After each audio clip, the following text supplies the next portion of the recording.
मराठी निबंध शीर्षक गाव.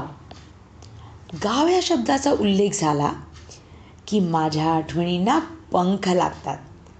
आठवते ती आरत्या व घंटांच्या नादांनी होणारी गावातील सुंदर सकाळ. माझे गाव गावडेवाडी. अगदी चित्रात पाहतो ना तसेच आहे माझे गाव.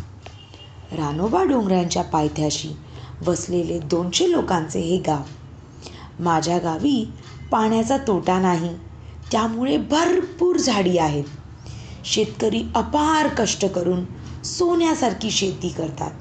आंब्याच्या, द्राक्षाच्या, सीताफळाच्या बागा व फुलझाडी यांनी मढलेले आहे माझे गाव. माझ्या गावात हिरकणी विद्यालय आहे. गावातील सर्व मुले मुली इथेच शिकतात. नंतर पुढे गावाची वाडी, इथेच शनिवारचा बाजार भरतो. मे महिन्यात असणाऱ्या उरसाची जत्राही इथेच भरते. जवळच भैरोबाचे मंदिर आहे. भैरोबा आमचे कुलदैवत आहे. गावात दत्त मंदिरही आहे. दत्त जयंतीला गावात भजन, कीर्तन, प्रवचन असे अनेक कार्यक्रम होतात.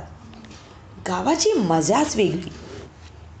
गाईचे हंबरणे, चिमण्यांची किलबिलाट, कोंबड्याची बाग, चुलीवरची भाकरी, दिवे लागणीच्या वेळेस ऐकू येणारी दूर चाललेली भजनं, चांदण्याखालचे अंथरूण, स्वच्छ हवा, आखाड्यातील कुस्त्या, बैलांची शर्यत व नजर जाईल तिथवर पसरलेली हिरवळ, या सगळ्या गोष्टी मला सतत गावाची ओढ लावतात. खरंच आपले गाव ही आपली खरी श्रीमंती आहे. धन्यवाद.